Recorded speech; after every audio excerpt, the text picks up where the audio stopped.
EAGLES, Eagles.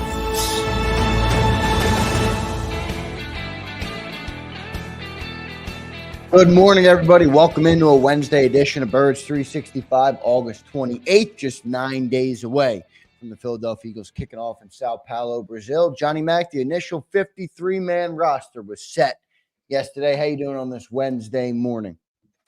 Yeah, trying to get back centered about this team and waiting for the practice squad, which you can start assembling that at noon today, a little bit earlier. So Eagles will be back on the practice field at 3:00, and we'll see everybody they brought back to the practice squad at that point. Hopefully they'll announce it certainly a little bit before, but then you get a better indication of the full picture, which is kind of what Howie was talking about yesterday.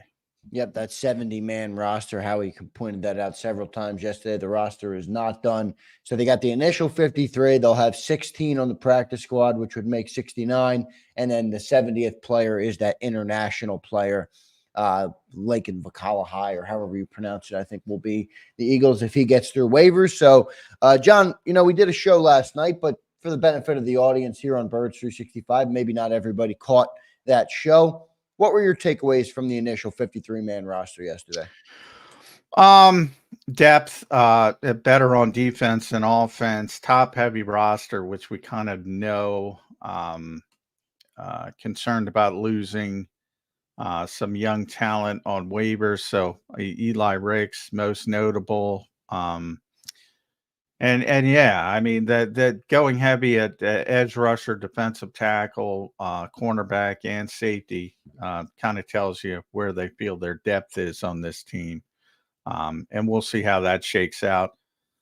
Maybe one at the most, I would think, 2 waiver wire pickups. Remember, the Eagles are not near the top of the waiver wire, so that complicates things as well. Tight end would be most notable.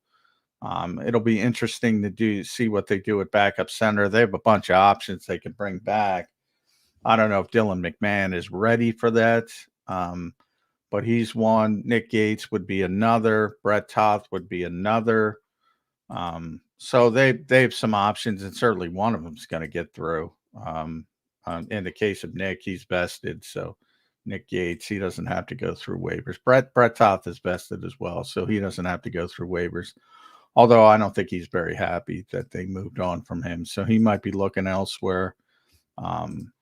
It's a two-way street, so people have to understand that as well. Sometimes people want to look around. Julian Okwara was already visiting with the Cardinals, so he might be looking for other opportunities as a perfect example. So it's always disappointing when you don't make the football team, and you might want a fresh start. Yep, some people definitely will go that route. Good to know Julian Okwara was out there. I didn't see that yet. So we'll continue tracking all along. I want to welcome and thank everybody for being here this morning. We have a great show planned for you.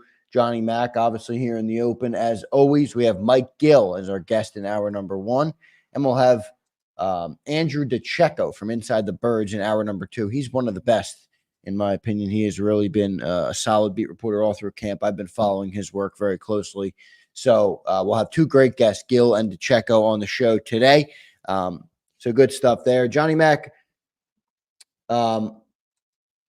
we talk about the 28 guys on defense. It's an interesting move there, and we've talked about that depth over and over again. How do you think this roster is going to shake out, with some of the moves that they're going to make in the upcoming days? Because how we always talk, it's very fluid. They might play some roster games. What games did you see, or do you see that they played here that might change here in these next couple of weeks before the game? Well, at some point they're going to add a tight end, so that's number 1, and there's going to be a tight end at some point, an extra tight end on the 53-man roster. You can get by bringing somebody on the practice squad, elevating them for week 1, and you have those 3 elevations. Kind of the trick they did with Britton Covey for 2 years before they finally couldn't do it again. So they can go about it that way early in the season, but ultimately there's going to be a third tight end. And if you think about that move alone, um, you have to make a corresponding move, and it almost certainly will come from the defensive side. So, because it is so lopsided right now as we sit here today. And backup centers we talked about as well. We'll see how they handle that. So that could be a second move, or maybe they're comfortable with Trevor Keegan as somebody who could play as a rookie, a new position. I doubt it, but all these things are in play. And ultimately, if you bring back Nick Yates because you don't want to guarantee his salary, you bring him back week 2, that move would be another one that would probably cost a defensive player because of the lopsided nature of the roster right now. And with those 28 guys on defense, any guy they bring in, obviously somebody has to go. They can only keep 53. Who the first couple of guys that you believe would be on the outs if they were to bring in somebody like a tight end too, or like a backup center? Well, if you think about it, Thomas Booker or Marlon Tuipulotu, the sort of extra defensive tackle. I shouldn't say we thought they'd keep 5, they kept 6. So depending on who they're more comfortable with, that to me would be the first spot. Maybe somebody wakes up today and says, all right, Howie wasn't bluffing. He wasn't releasing James Bradbury. Maybe they want James Bradbury. Maybe somebody trades for James Bradbury. So that obviously would be an easy solution to a roster spot. If not, I don't think they want him gone by Sidney Brown's return, right? Well, they do have Tristan McMullen because they kept the extra safety. So right. They're prepared for it. And you would think they want to keep Tristan. So we'll see how that shakes out. But Sidney Brown is coming. But those are the most likely positions. You're not going to cut a guy on offense, obviously, because you have so few players on offense. So those are the 2 positions that are most likely, and that's always a bad situation. You're sitting there talking wonderfully about Thomas Booker yesterday, Howie Roseman was, and he might be off the 53 today. That's how difficult it is in this league sometimes. Yeah, no doubt about it. And would you say that's more about just the way the roster is crunched with depth at certain spots, more so than pedigree of the player, or do they do look like they would? No, it definitely has to do with you're very heavy at a certain. It's right. You're essentially you have to add at other positions and take away from the places you're heavy, and it's easier to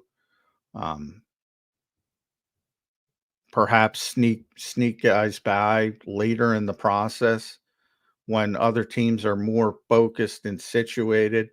So again, you might use those 3 elevations to protect guys early in the season as well, if you're able to get players you want on the practice squad.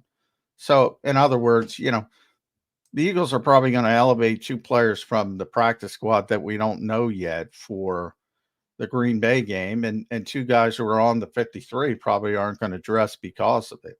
So that's the new rules. Those are not brand new. They've been around for a number of years, but those are the more liberalized roster rules, and that enables you. And that's why Howie talks about it's incomplete, the 53. We look at it as the 70, and that's why. Because I can almost guarantee at this point there's going to be at least 1 and probably 2 guys elevated for the practice squad to play against Green Bay, and 2 guys on the 53, or at least 1 that's going to be inactive. John, 1 rookie did not make the initial 53, and that's Dylan McMahon. You think he gets through waivers today? And by the way, when does that? I know you said it starts at noon, but is that like an ongoing process for the next couple of weeks?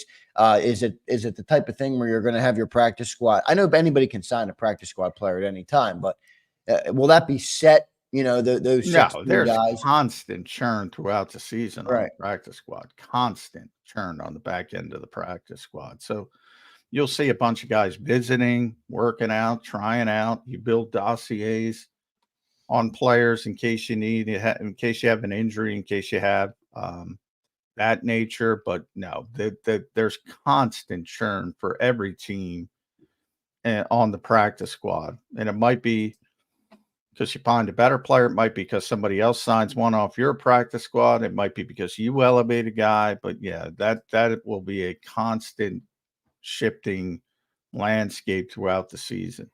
And will we know those initial guys like quickly today or what? Yeah, they'll be on the field today. So you'll get the vast majority.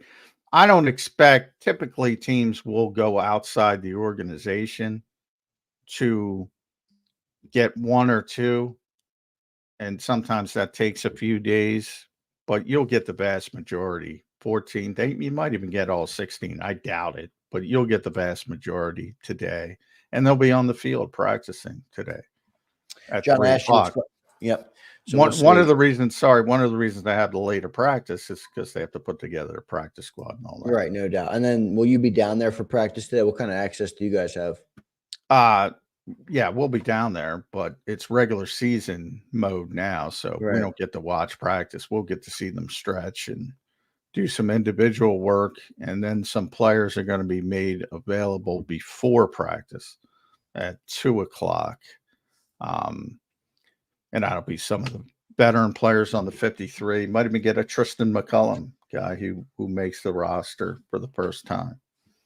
Good stuff there. John, I asked you this question last night. I'm going to ask it again here on Birds 365 for our fresh audience. What were the biggest surprises, both who made the team and then who got released or cut or waived yesterday? The biggest surprise for you, each side. Yeah, I mean, there's not a ton of surprises. There's not too many, right? No. Now, congratulations to E.J. Smith of the Inquirer. He won the roster pool. He got 52 out of 53. So yeah, I can only talk about. Yeah, I can only talk about this about now. I thought Nick Gates was going to make the team. He didn't, and it might be as simple as I said, veteran player. Don't want to keep him around for week 1. We'll have him back by week 2. Ultimately, I think they want him back on the practice squad. But again, he can shop himself around right now. He doesn't have to wait for waivers. So his agent's probably out there.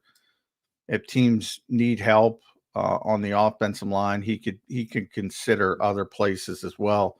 Anytime the Eagles cut a draft pick, it's a surprise, a little bit of a surprise, but they did have a deep draft as far as numbers. So, and I think there's a comfort that they'll be able to get Dylan McMahon back because he's small. And one of the reasons he was drafted where he was drafted is because he's so undersized. Not a lot of teams are open to that. The Eagles obviously are, from their history with Jason Kelce, and even to a certain degree, Cam Jurgens, who's not the biggest center. And they're more, you don't have a lot of teams willing to go that route, number one. And certainly remember, if somebody claims somebody on waivers, he's got to go on the 53. It's not like you can claim somebody to put on your practice squad. They got to go on the 53. So someone would have to guarantee Dylan McMahon a roster spot. And that's probably not going to happen. So I think the Eagles are comfortable with the thought. It's always a slight gamble, but I think that's why they were comfortable, because they know he's going to be back. And yeah, overall, there wasn't a ton of surprises. I mean, no veterans, unexpected, that have been here. No late in their career guys. That would have been Bradbury, but they kept him. And that's Howie, potentially signaling, all right, you thought I was bluffing? I'm not bluffing. I'm going to keep him unless you give me something. So that's a fluid situation as well. But no obvious splashy surprises from the Philadelphia Eagles. And that's not a surprise because they have one of the most entrenched rosters in the league as far as the top-heavy nature. They're not cutting starters like some other teams. Yeah, right. The one that stuck out to me that was a little surprising, not from a crazy surprise standpoint, was I didn't think Eli Ricks would make the team just because I thought they had enough good cover guys. I thought they'd prioritize maybe some special teams at the back with a guy like Josh Jobe, but they didn't. They went with Eli Ricks. Do you think Josh Jobe will be a practice squad guy, John? Yes. Too good a special teams player. I don't think he's a good enough corner. That's part of the reason why they kept Ricks over Jobe. That's more valuable, obviously, around the league to have a guy with some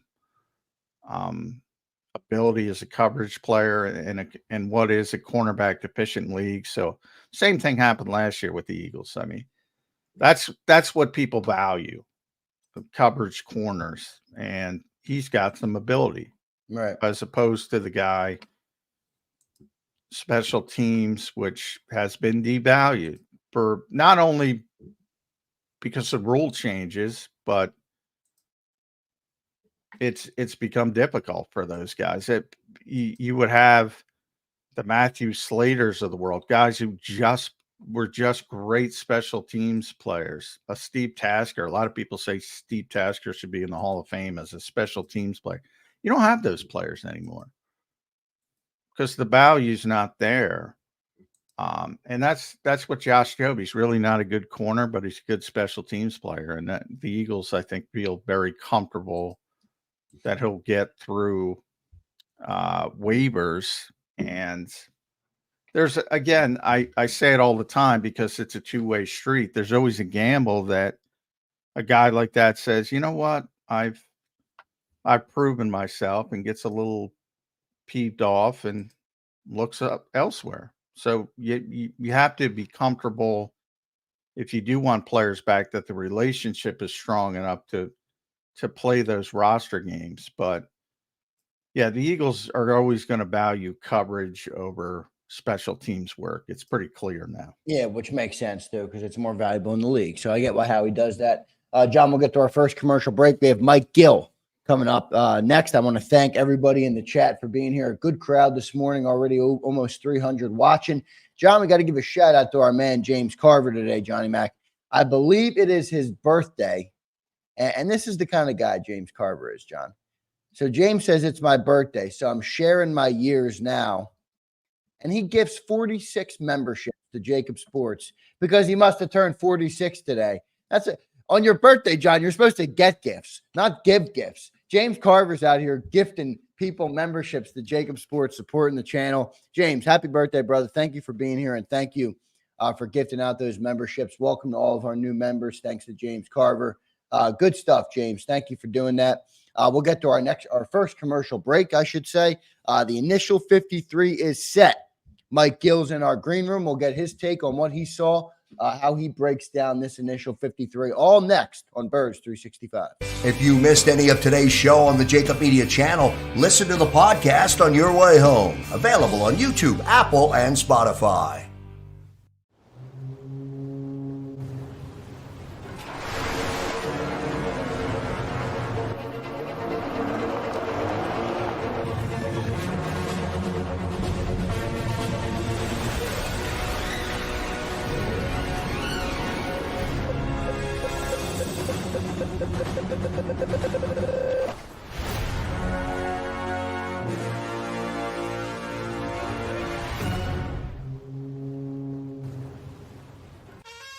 Is the best vacation one that you find, or one you get lost in? One that takes you to new heights, or reminds you to go with the flow? To get your feet wet and your wheels spinning? One that lets you find your own rhythm, or get carried away? Find the best of yourself. Get lost in the woods. Plan your stay in the Wildwoods today. Win and save this baseball season from Colony Pools and Power Washing, a local company serving Delaware, Delco, and Chester County since 1970. Are you tired of looking at your green house? Is your roof, siding, deck stained green from algae and mold? Let the experts pressure wash your home and take the pressure off of you. Win with Colony Pools and Power Washing. Call them now at 302-762-2250. That's 302-762-2250. Go passionately. Go fearlessly. Go confidently. Go Birds! Go confidently towards your goals with First Trust, Philly's hometown bank for nearly 90 years, and the official bank of the Philadelphia Eagles. We're focused on getting you over the goal line. So go with conviction. Go with trust. Go Birds! And go forward with us by your side. First Trust Bank, the official bank of Philadelphia dreams. Oh, and go Birds.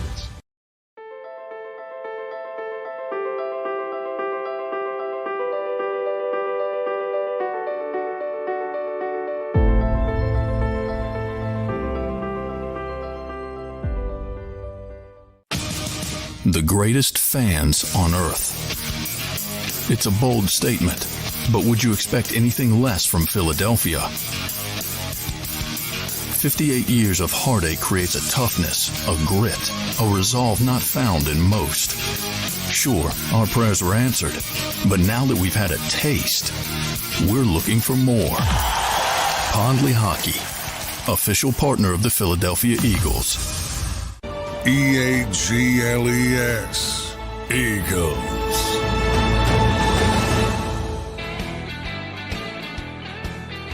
Welcome in, everybody, to a Wednesday edition of Birds 365 after the initial 53-man roster is released. Joined now by Mike Gil from 97.3 ESPN Down the Shore. Mike, welcome to the show, man. How you doing? Good morning, guys. What's going on? Michael, good to see you. Super Bowl, correct? After you see that initial 53, is that your first thought? Wouldn't be my first thought, but my thought would be it would be disappointing if they are not in the mix in that conversation throughout the entire season.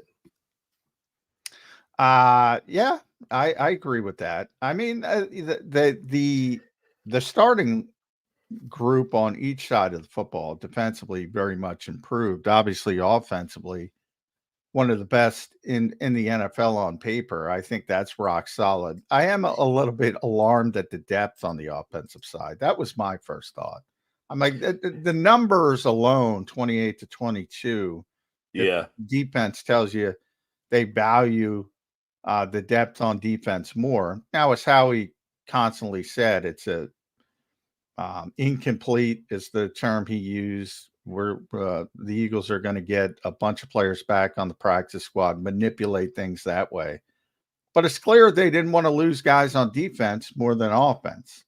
Yeah, we talked a lot about that. I think in the training camp days leading up to there's a lot of guys in that secondary I don't think they're done looking at yet, and they valued so many of those guys that they didn't want to put them on the street and let other teams pick them up. But I think I guess it was Jeff McMullen who asked the question about the disparity in the roster size, 28 to 22. And Roseman was pretty clear, like, hey, we're not done and we're going to keep adding. And yeah, like you only have 2 tight ends. I would imagine they're going to add a 3rd tight end. They cut basically any guy who's ever snapped the ball in the entire training camp. They all got released. I mean, everybody. They didn't keep. Has anybody on the current roster other than Cam Jurgens snapped the ball in training camp? I mean, you're there. I'm not, but I can't imagine that they look. No, the only one who's ever snapped the ball is Landon. Right. But yeah, and I can't imagine they want to play him at center in any situation. No. So I know he was a center, and he was originally thought to be the guy who was going to replace Jason Kelce. But so you would think that they're not done on the offensive line. If I'm an offensive lineman right now, I'm thinking that I'm not safe on the initial 53. You've only got 5 wide receivers in here. Do you stick with the 5 that you got?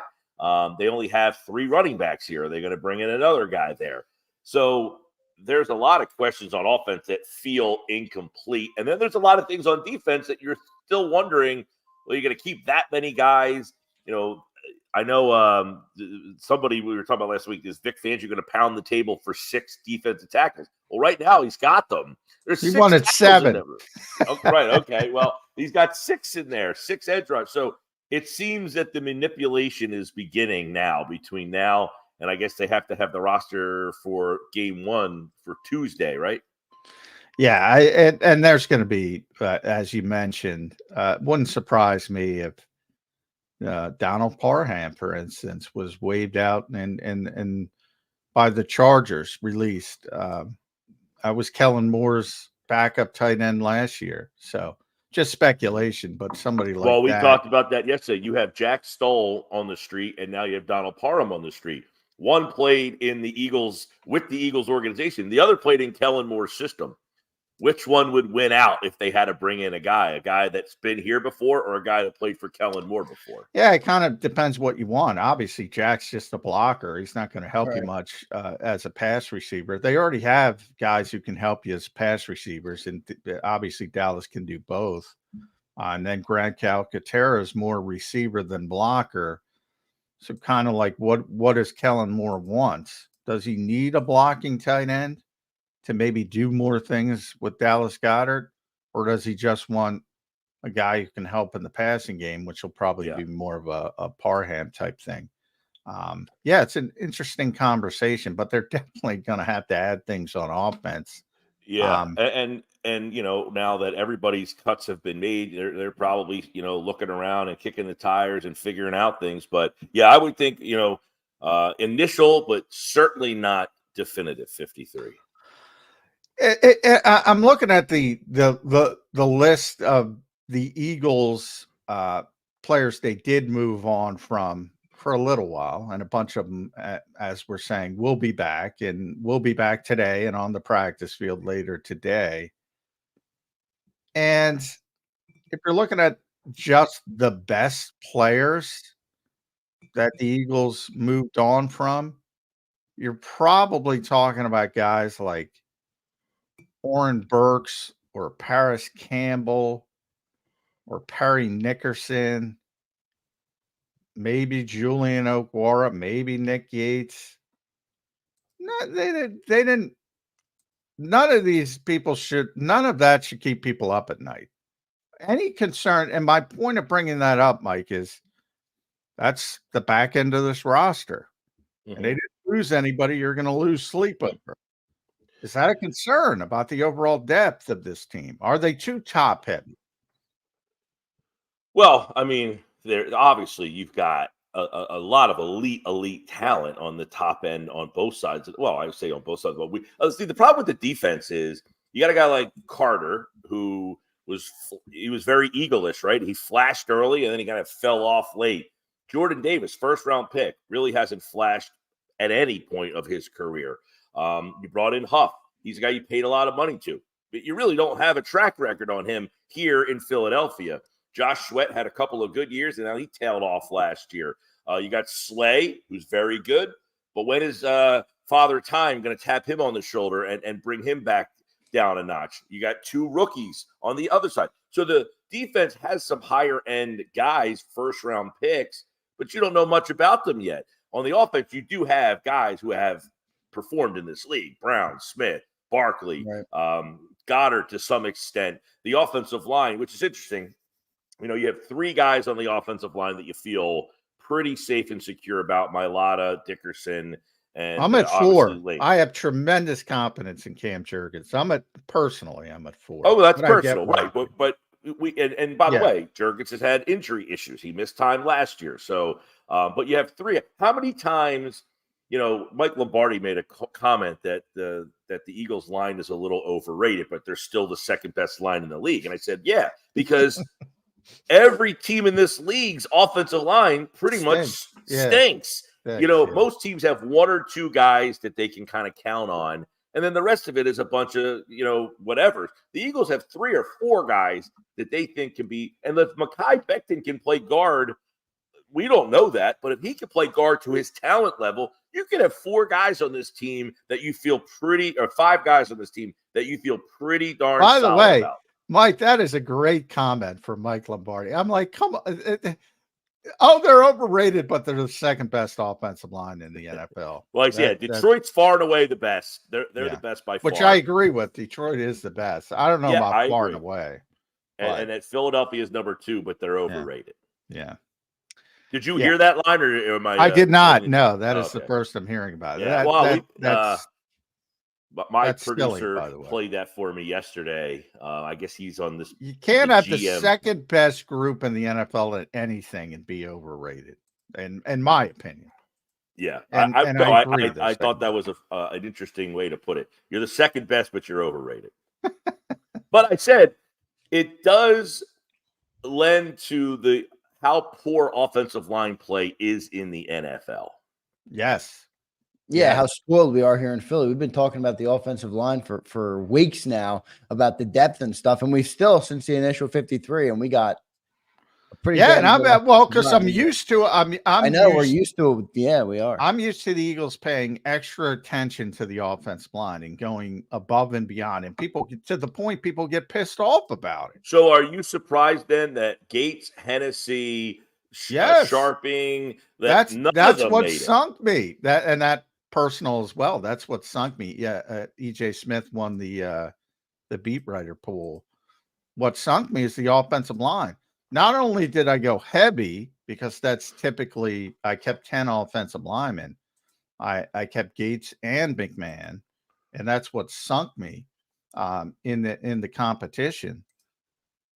Yeah, this is very on the Eagles like so far with the backup offensive line. You got probably McMahon that you can try to sneak back in on the practice squad, but any of those veterans, or do you think they get scooped up?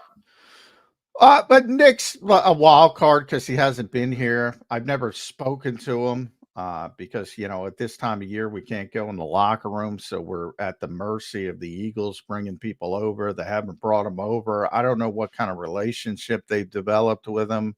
He came in late. He's a veteran guy. He might be looking around, If somebody else, you just talked about it, and you're right, Mike, offensive line deficient league, somebody goes, all right, we need to bring in some help.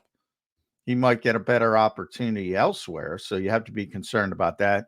And then Brett Toth is out there as well. They can bring There's back another one. He might be a little pissed off. He plays all 5 positions. You mentioned he's the backup center the entire camp, and they kind of take him for granted. John, Colin Thompson was on yesterday to talk about what it's like to be the guy that gets cut. Like, what's that like? And so he was telling us, he's been cut multiple times in multiple different ways. But in some of those ways, it's, hey, stick around. We're going to bring you back tomorrow. So I'm imagining some of these guys got that message yesterday of, hey, so of that group of offensive linemen, I wonder how many of them were told, hey, stick around.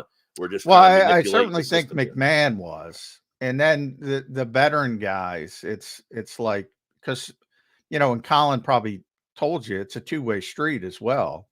Some of these guys, he talked about when he was in Carolina, they told him if he asked him if he wanted to stay and go on the injured list, and he kind of bet against himself because he wanted you do get paid to be on the injured list. Yeah. So he took the injured list thing to make the money, and then ended up sticking around because they had a change of coach out there. But yeah, it's all shell game, man, of moving, and that's where we are on this Wednesday. Is the shell game. There's a couple guys. I didn't scour the list a lot yesterday, but the early guys, I think I brought it up to you on my show, John, which I wouldn't Terrence Marshall, a wide receiver, was a 2nd-round pick. He hasn't been awful. Obviously disappointing enough that if Carolina's cutting you, what gives? But big guy, could play on the outside, I think is a backup to Smith or Brown. You still don't have that guy here. There's still not that guy, a talented outside player if one of your top receivers. So that would be a guy that would have some interest to me. I know everybody's going to keep kicking tires on linebackers, but as we talked about, they like the 5 they have, even to the point they might not bring in someone who's slightly better than what they have because they like the 5 they have here. Mike, the linebacker's weird because it's sort of overturned. It's upside down. It's I don't know if the starters are great, but I think they're all NFL players.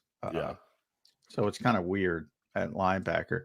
What everybody, Like, everybody wants more skill position people. I'm not picking on you, Mike, but they did what they're going to do at wide receiver. You think they're good with 5? Yeah, I think they're. Remember, Anais is going to be back at some point. It be, who knows? Obviously, they didn't have a great camp, but they don't want to give up on him. Yeah. But with a guy like Marshall, it's like, all right, if you're down to the 4th or 5th receiver, you got to do something else. And you got to play on special teams. It might be punt returner like Covey. You might have to be a coverage player. I just can't imagine, and you might feel differently than this. You've seen him in action at least.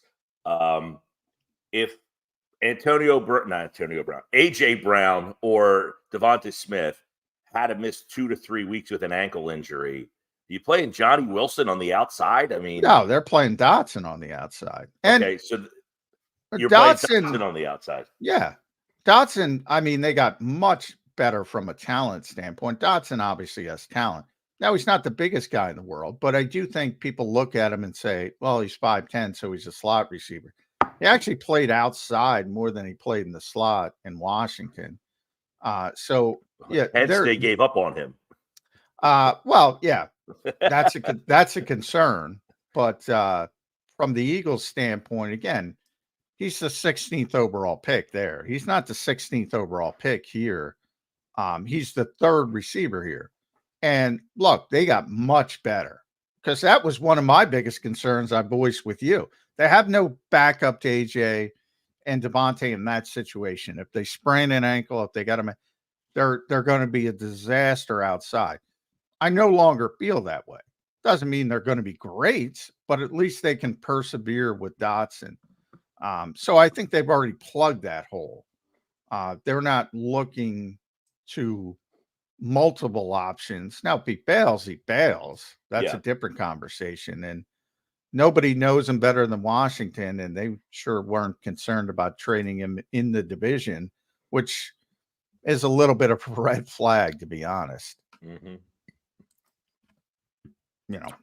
But 16th overall pick versus, you saw the Jalen Reagor here. I equate Dotson's situation to Aguilar a lot, where Aguilar was just not an outside guy. He had problems tracking the ball, drop problems on the outside, and they moved him to the slot, and he was much more comfortable, a much more productive player. I think Dotson moving to the slot. And listen, Aguilar was a first-round pick who had some expectations and couldn't live up to them.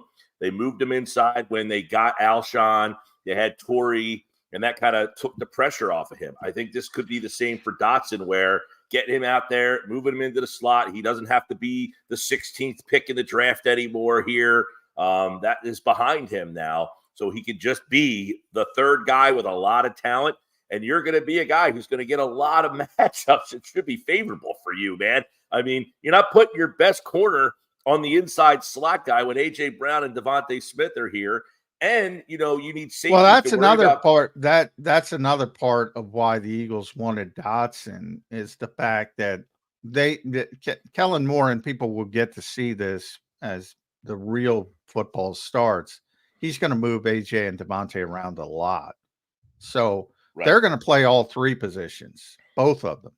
Could be X on one play, could be Z on another, could be flex on another. And they're going to be all over, and they're both going to be in the slot. And when they're in the slot, if you're playing 11 personnel, and this was one of the concerns with Britt and Covey, well, that means you have to go play outside. Dotson can do that. Somebody like Covey can't. If you're talking about Johnny Wilson, in theory, he could play outside, but can he play inside? Probably not. So they've gotten a more versatile player, which is sort of what Kellen Moore, at least they hope they've gotten a more versatile player, which is what Kellen Moore wants, so he can set up the situations and maximize the matchups with AJ Brown, Devonta Smith. That's the goal. That's the goal. Yep. Mike, you don't seem as high on the Dotson trade as some of the others. Am I reading that wrong? No, I like the trade. I do understand with what John is saying. Why is Washington just kind of giving up on him? I mean, yeah, right.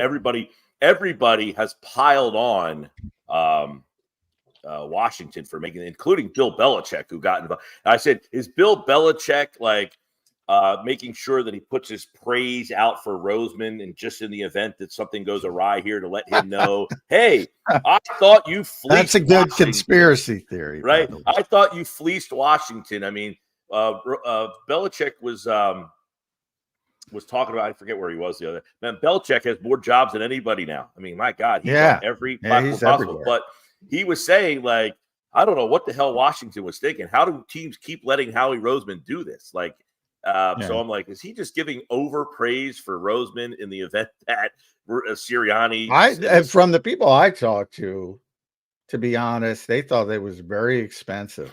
I brought this up to you on my show, which was you gave up a 3rd-round pick for a number 3 wide receiver.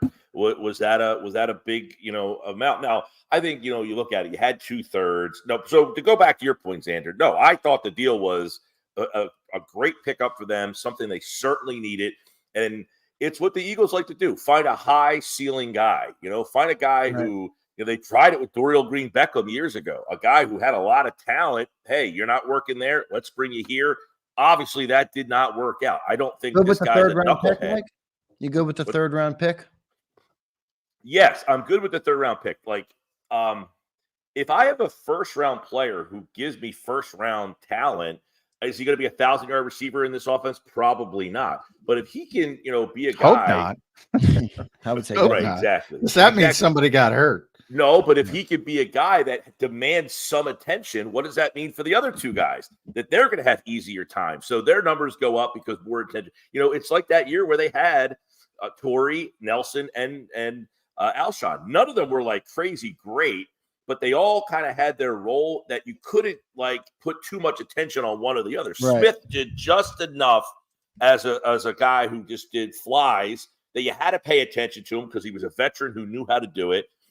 Jeffries was just perfect at what he did, and that gave Aguilar the ability to just kind of work the middle of the field. And Nelson was very good at he had that speed between the hash marks where he could catch and then get up the field and do a lot of, and he was bigger than some of these, you get some of these little scat kind of guys. So I like the deal for Dotson. Did they give up too much? No, I don't think so. Like, look, a 3rd-round pick is a 3rd-round pick. If it turns out to be a starting solid player for you, that's great. It's like the baseball game. Do I want to give up a prospect? Look, the Phillies had J.P. Crawford at one point. He was the number 1 prospect in all of baseball. Does anybody miss J.P. Crawford?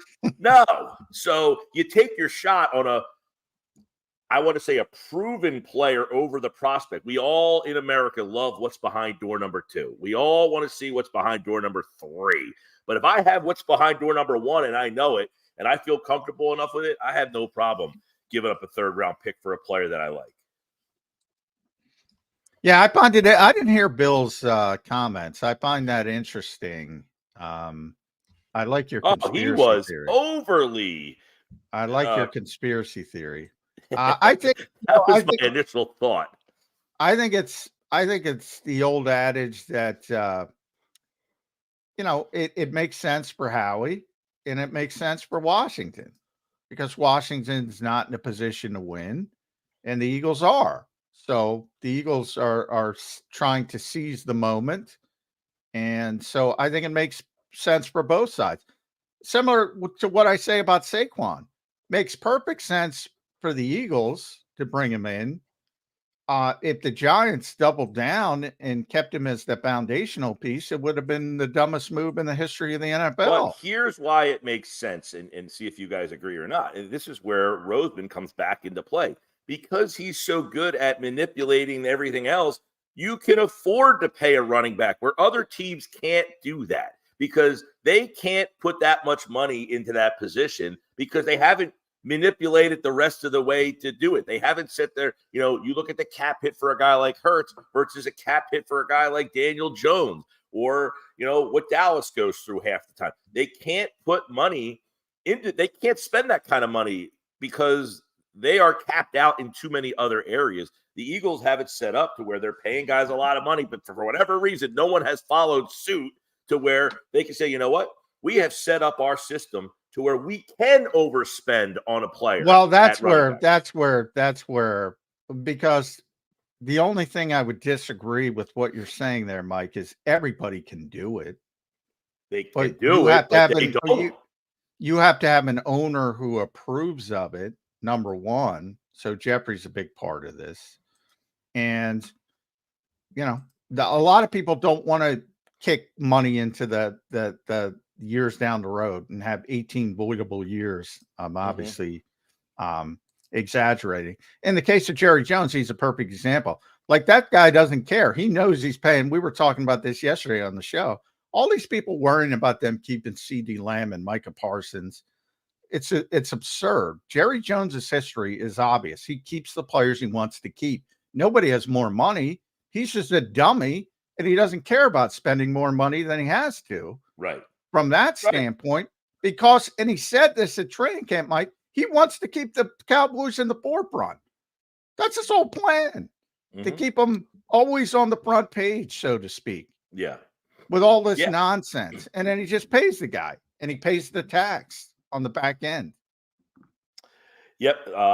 That's where we talk about the last. And look, the Eagles have won one Super Bowl in the, it's 2017. They've been to another one. They certainly had more success in the last 30 years than Dallas has. But in the recent 10-year span here, you're looking at it, I think Dallas has had more talent on the field. Philadelphia has more talent off the field. And you see how much off the field talent does matter in the NFL. It's when they say top down, you watch it with those two teams. Because I think Dallas has had some more on the field talent, but Philadelphia is just a better run. I would say, that they're close. And I say this all the time for people that don't know, because Jerry is so overbearing and overriding, that the Cowboys might have the best personnel guy in the business. And they do a great job drafting. They do. And that's Will McClay, who's their vice president of player personnel. I don't know the exact title. He's so well respected. He's unbelievable. And that is what is tied to a lot of their success when it comes to drafting. And there are very few teams. Baltimore's in the conversation. Dallas is really good at personnel. Yep. And it's because of Will, not the Joneses. They are very good at drafting and finding talent. Where they fumble the ball is figuring out when to approach them.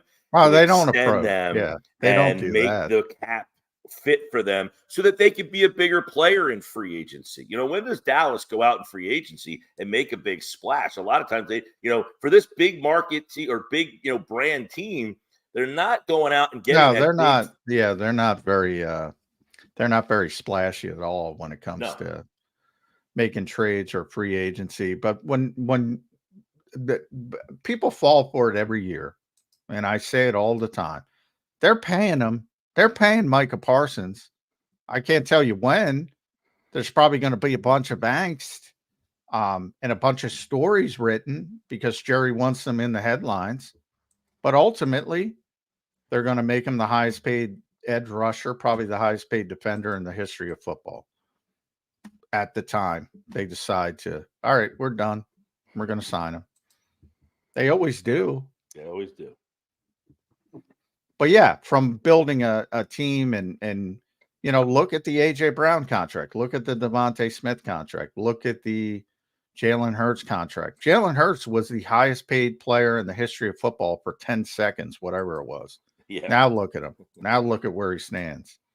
The Eagles are very good at being proactive because, and really Joe Banner deserves that credit. That's where that comes from. Howie learned it from Joe Banner. And Joe will tell you that. Right. Yep. But anyway, back to the roster. Off to the tangent at hand. If there was one player, Mike Gil, that you wanted to keep, and I have a tough time answering this question. Did you have one guy that's like, oh, I had to keep this guy, and they didn't keep him? That didn't make the team, you're saying? That's not on the current group. One guy. You're one guy that you said, oh, they should have kept him. Man.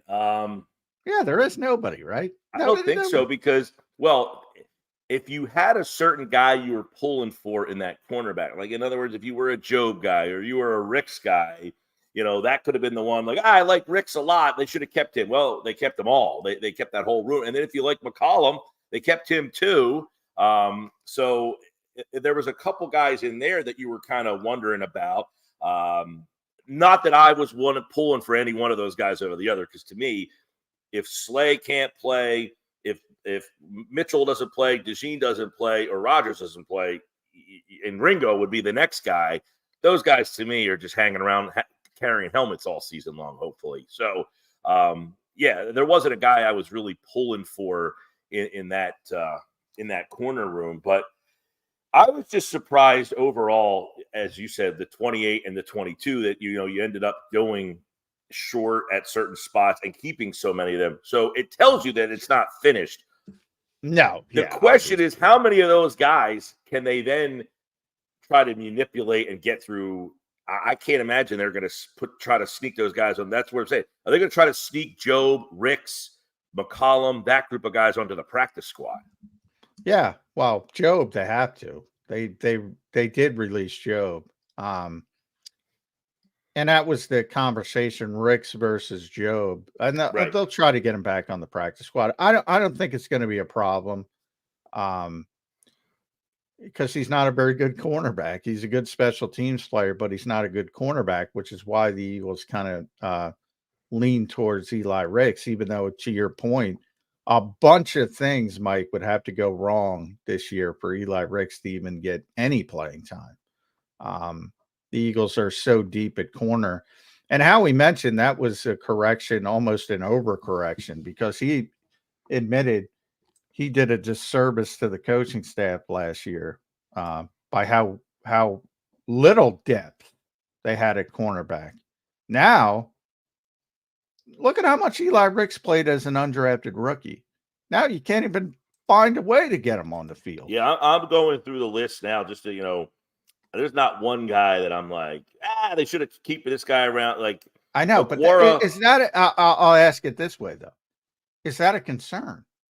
There's usually one or two that you're like, Oren Burks. Okay, I don't think that's like, oh man, why'd they get rid of Oren Burks? You would say he's good enough to play here, but does that say they like the other guys better than him? And that's a good sign that he didn't make the team. Not that it's just because Burks, Paris Campbell, Gates, Hennessy, those were all veteran players that did make this team.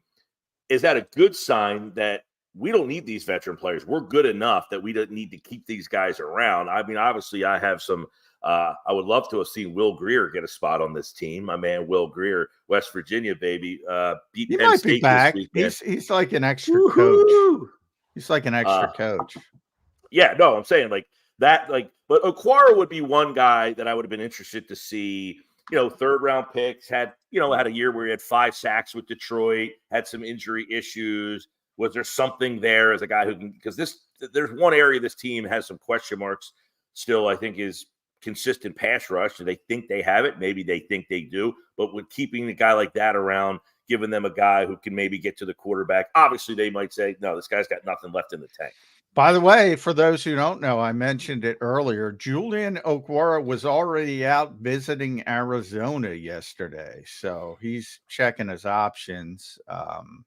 And, maybe he'll come back on the practice. I liked him a lot from Notre Dame.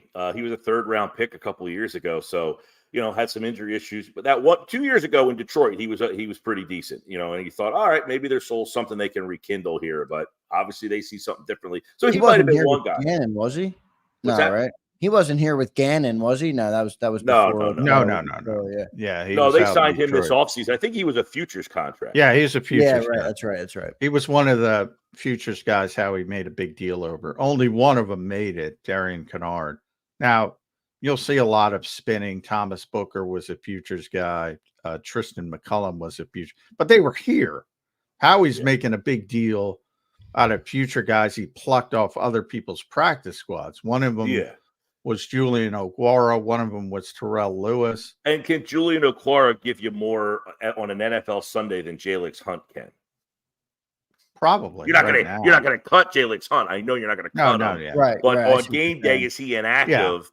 And, Probably something September 6th against Green Bay. Yeah, Okwara probably helps you more. Howie talked about that though too as well. He mentioned like him and Nick have different jobs. Like Nick's got to go out and beat Green Bay. Howie's got to service those two masters. Like, all right, he's got to beat Green Bay, but he's also got to think about the future. And obviously, yeah, you can't cut Jalen Hunt.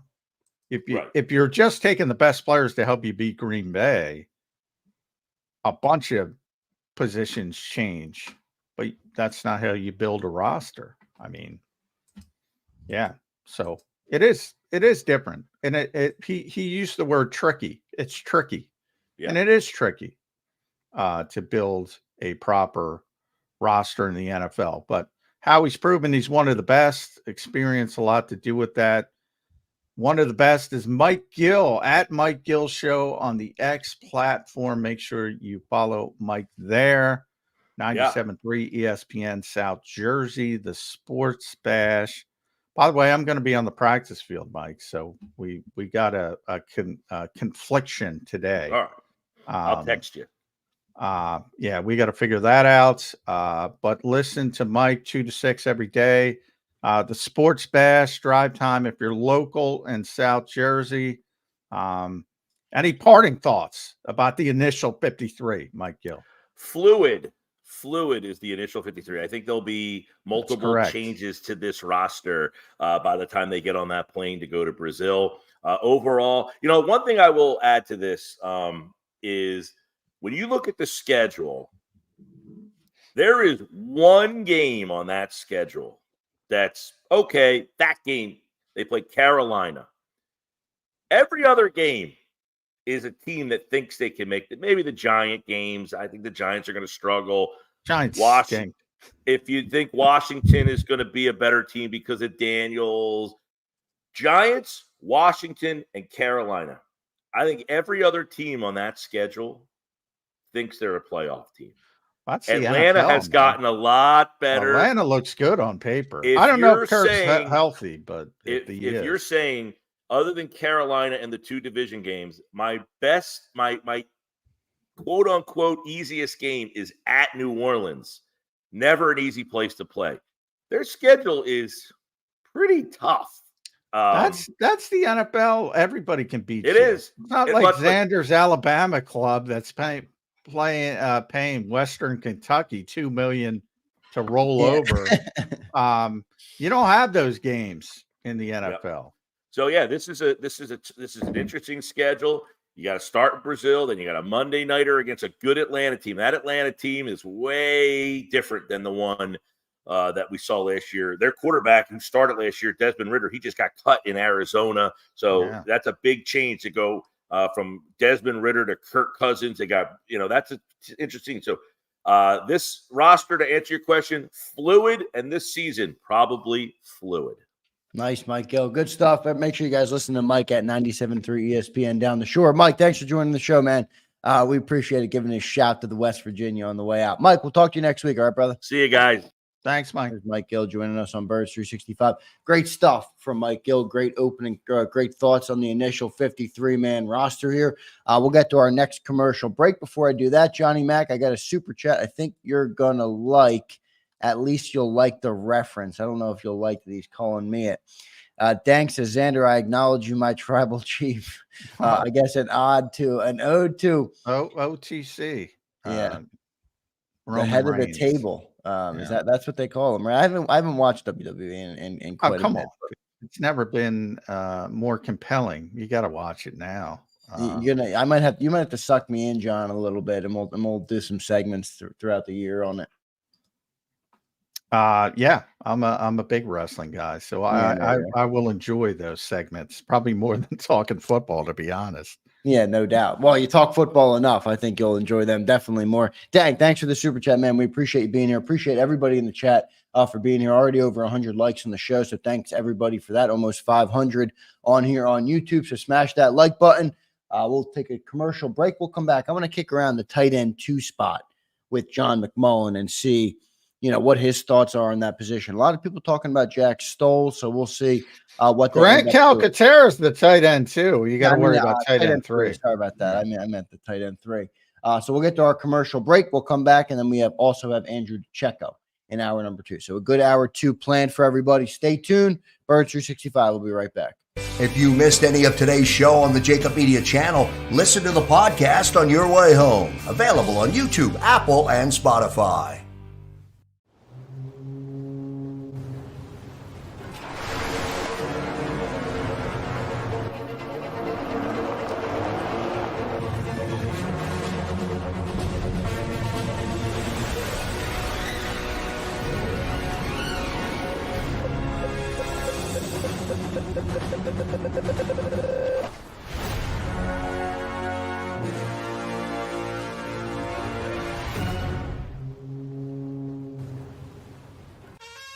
Is the best vacation one that you find, or one you get lost in? One that takes you to new heights, or reminds you to go with the flow? To get your feet wet and your wheels spinning? One that lets you find your own rhythm, or get carried away? Find the best of yourself. Get lost in the woods. Plan your stay in the Wildwoods today. Win and save this baseball season from Colony Pools and Power Washing, a local company serving Delaware, Delco, and Chester County since 1970. Are you tired of looking at your green house? Is your roof, siding, deck stained green from algae and mold? Let the experts pressure wash your home and take the pressure off of you. Win with Colony Pools and Power Washing. Call them now at 302-762-2250. That's 302-762-2250. Go passionately. Go fearlessly. Go confidently. Go Birds! Go confidently towards your goals with First Trust, Philly's hometown bank for nearly 90 years, and the official bank of the Philadelphia Eagles. We're focused on getting you over the goal line. So go with conviction. Go with trust. Go Birds! And go forward with us by your side. First Trust Bank, the official bank of Philadelphia dreams. Oh, and go Birds.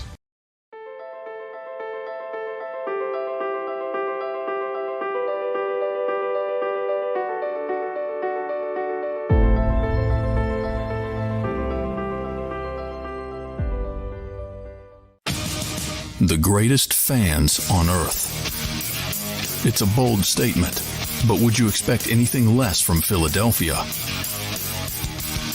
58 years of heartache creates a toughness, a grit, a resolve not found in most. Sure, our prayers were answered, but now that we've had a taste, we're looking for more. Pondley Hockey, official partner of the Philadelphia Eagles. EAGLES, Eagles.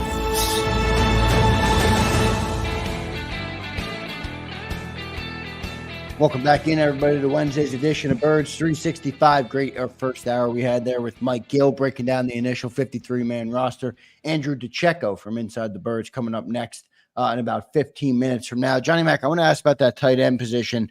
I think that's the one glaring spot here on the roster, and obviously backup center, but at least they do have backup offensive linemen.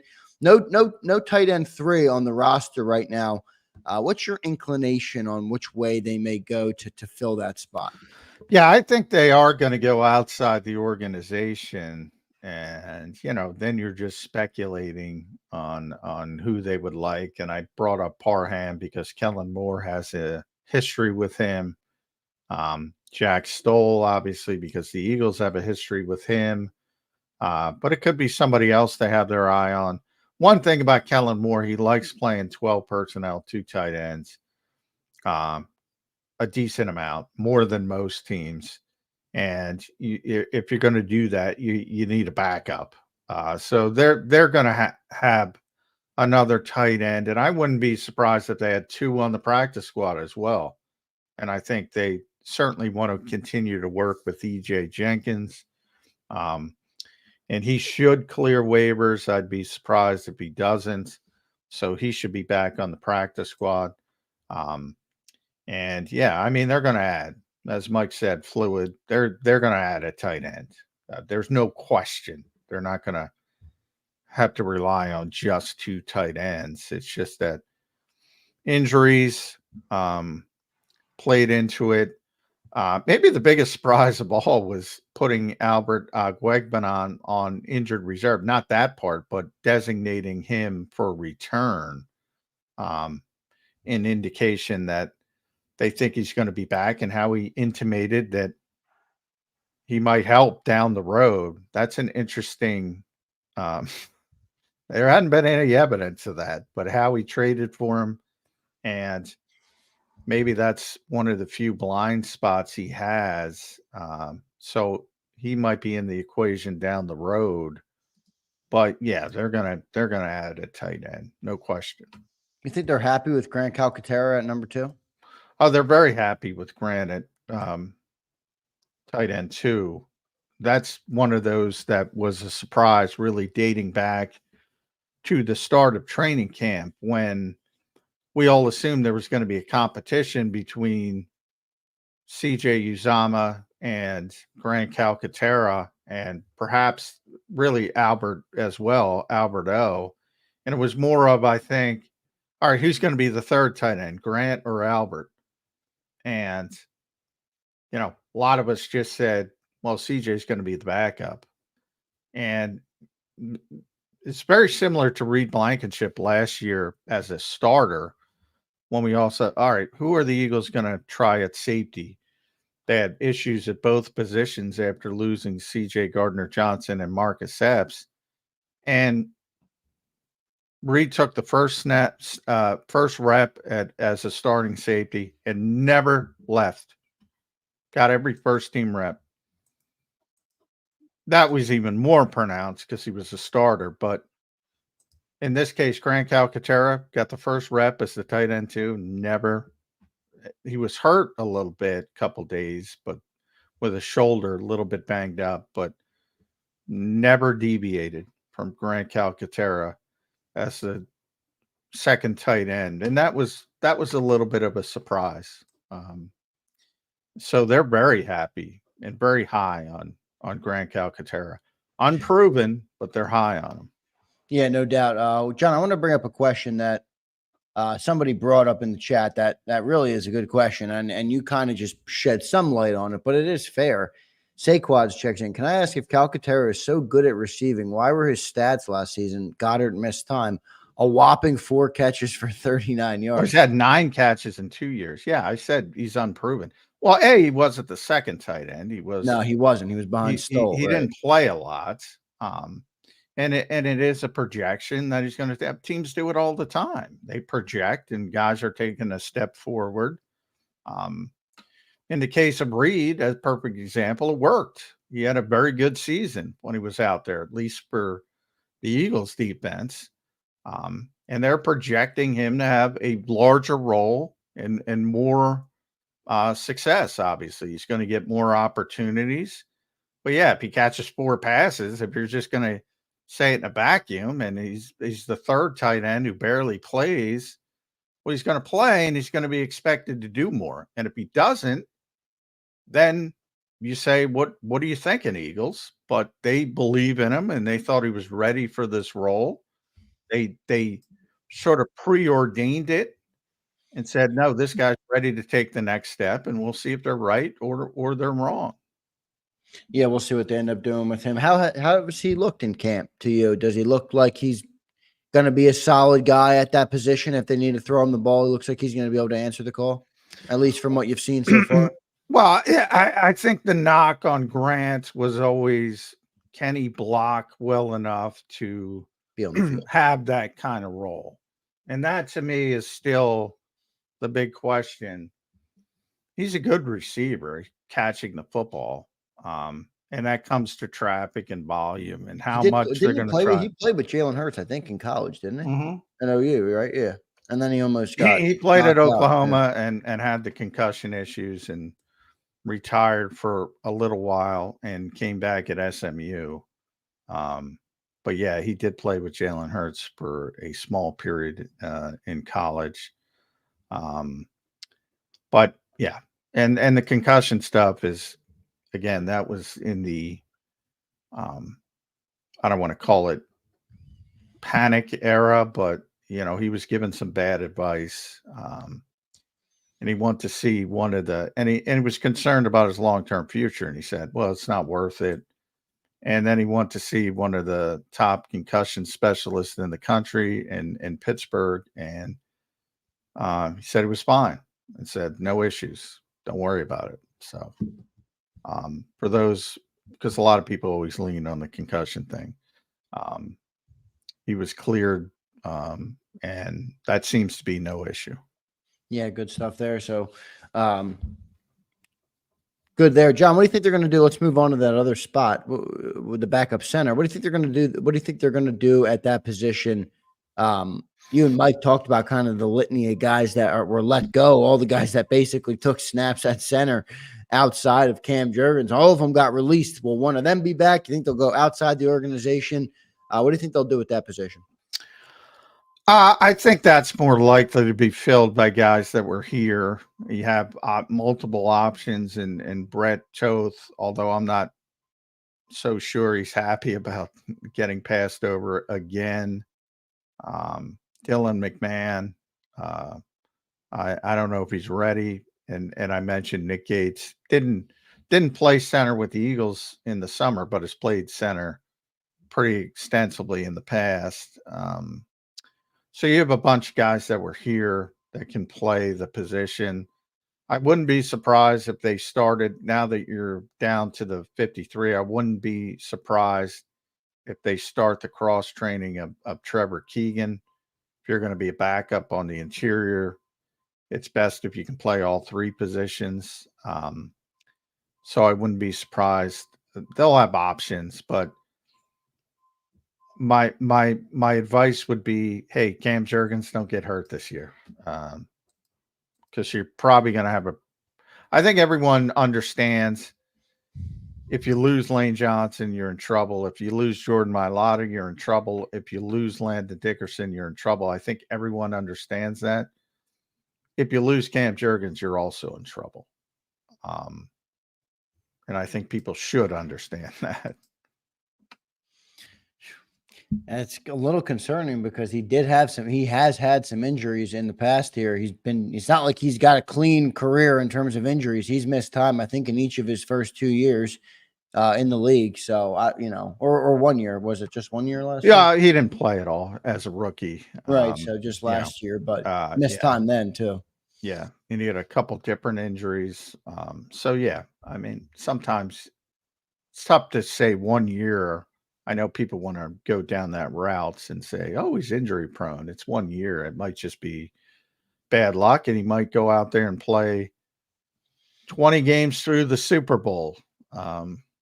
So we'll have to see. But he did get banged up on a couple of occasions last year, and they need him. They need him to be out there. And coming up with Jason Kelce, who played through everything, I'm sure Cam is well aware of what's expected at that particular position in this particular town.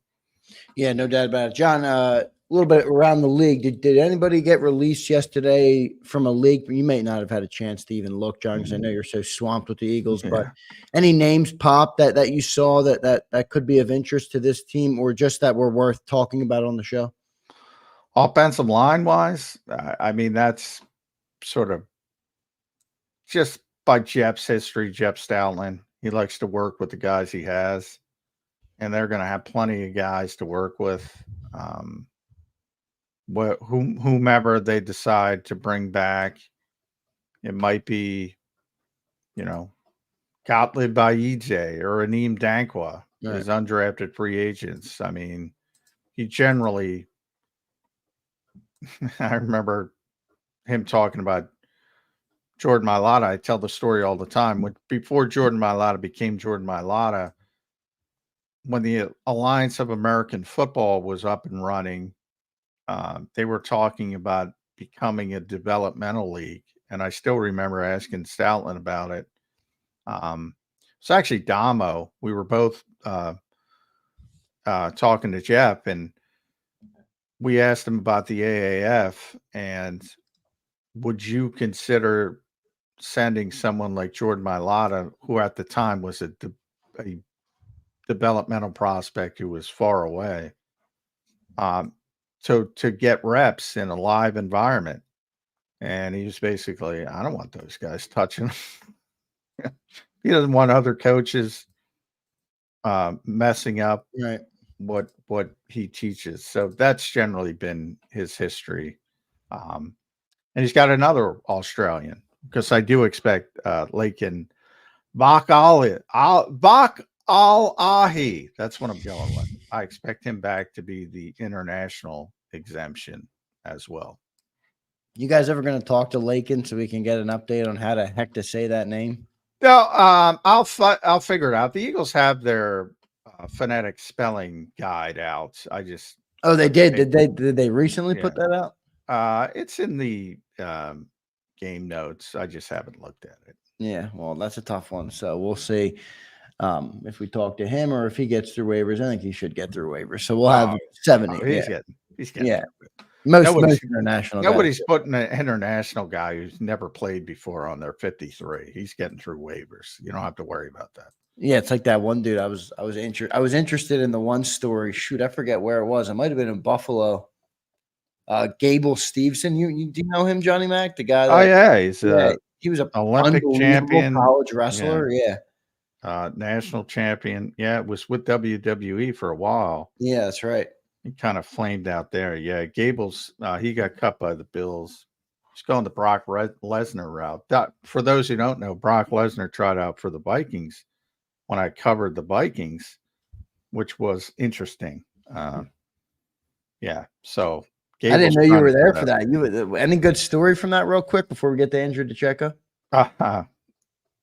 Well, Brock was funny because he was the nicest guy in the world. I remember doing a radio interview, and they asked who's the most intimidating Viking at the time, and they were all like, Brock Lesnar. It's got to be Brock Lesnar, right? I'm like, no, not even remotely. He's like a low man on the totem pole, taking peas on the side of the field in Mankato, Minnesota. But Mike Tice, the head coach, was at the time he's like 6'7", 6'8". And when Mike Tice would get pissed off, he could be a pretty intimidating dude. But yeah, Brock was just, and there was one practice against Kansas City. They had a joint practice. They had what was called the Cheese League back then. A bunch of teams would, because of the weather, it was cooler. They would practice in Wisconsin on the border with Minnesota, Wisconsin. You had like 4 different teams. Kansas City was always one. And Thief River Falls, Wisconsin, I believe.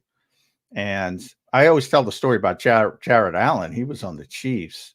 I didn't know who he was, and he just, as a rookie, lit the Vikings up. And I'm like, who's this guy? And there was a scrimmage, and Brock Lesnar happened to get loose for a sack. May have been his only sack as an NFL player, and he did it like a wrestler. He did. It was like a German suplex, so that was interesting. You're muted, Zander. Good stuff, Johnny Mac. Let's get to our commercial break. I see Andrew DiCecco in the green room. We'll talk to Andrew next from Inside the Birds. He's been one of the best at covering training camp, and really I followed his work all summer long. He's been tremendous. So we'll talk to him next on Birds 365. Stay tuned, everybody. Smash that like button. Almost 500 watching. Make sure you guys hit that like. Andrew DiCecco coming up next on Birds 365. If you missed any of today's show on the JAKIB Media channel, listen to the podcast on your way home. Available on YouTube, Apple, and Spotify.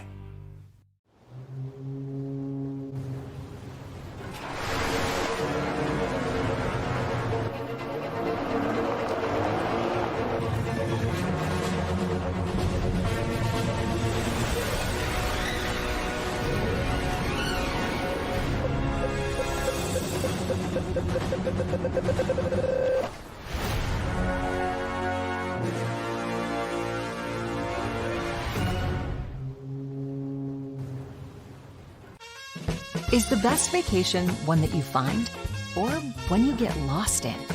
One that takes you to new heights or reminds you to go with the flow. To get your feet wet and your wheels spinning. One that lets you find your own rhythm or get carried away. Find the best of yourself.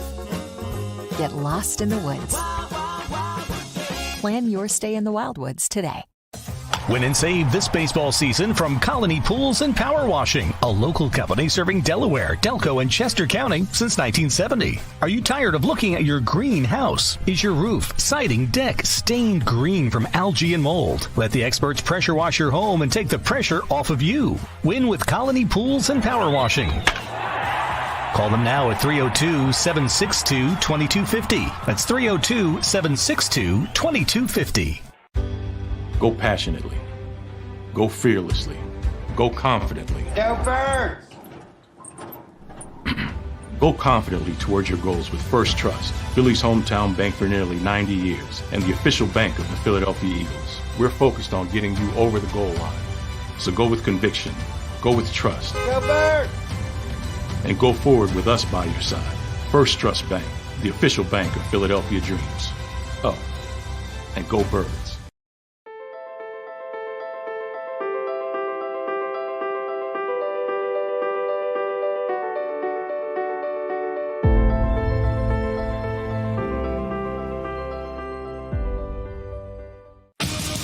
The greatest fans on earth. It's a bold statement, but would you expect anything less from Philadelphia? 58 years of heartache creates a toughness, a grit, a resolve not found in most. Sure, our prayers were answered, but now that we've had a taste, we're looking for more.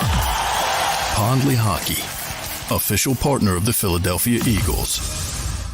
EAGLES, Eagles.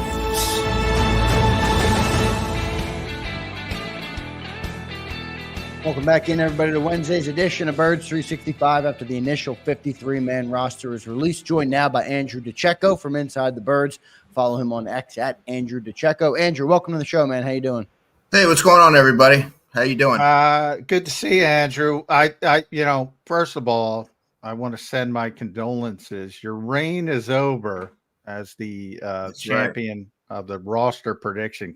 By the way, I just Art Stapleton, who covers the New York Giants, it does a great job for the Bergen Record. He won the Giants beat writer poll. He got 5 wrong, Andrew. If you get 5 wrong in Philadelphia, you're drummed out of the media corps. And he won the damn thing. We'd be the belle of the ball over there, John. I can't get 5 wrong. No, yeah, but some got 4 wrong. I mean, that's pretty egregious. But yeah, I'm disgusted at myself. I got 3 wrong. I'm disgusted. But I believe in accountability from Nick Sirianni. Congratulations, Art Stapleton. I imagine it's tougher because the Giants stink. But boy, 5 wrong wins. That low bar. Yeah, very low bar. All right, enough of that. Roster initial thoughts on the initial 53. What stood out to Andrew DiCecco? Not a lot of shock, although going light with 2 tight ends was something that caught my eye. Also, the lack of a backup center, a true backup center. Now, Trevor Keegan can play all the interior positions, but he hasn't done it in training camp. Landon Dickerson, of course, could slide over, but that also leaves you a little bit weaker along the interior at the guard spot. And then I thought going heavier at corner and safety, really. 11 defensive backs is pretty heavy to go. Bradbury's here. That was something that you and I had talked about at length throughout the summer. I didn't see a world where he was here. Still to be determined whether or not he will be in the future. But 5 safeties is an awful lot. Yeah. They were heavy everywhere on defense, if you think about it.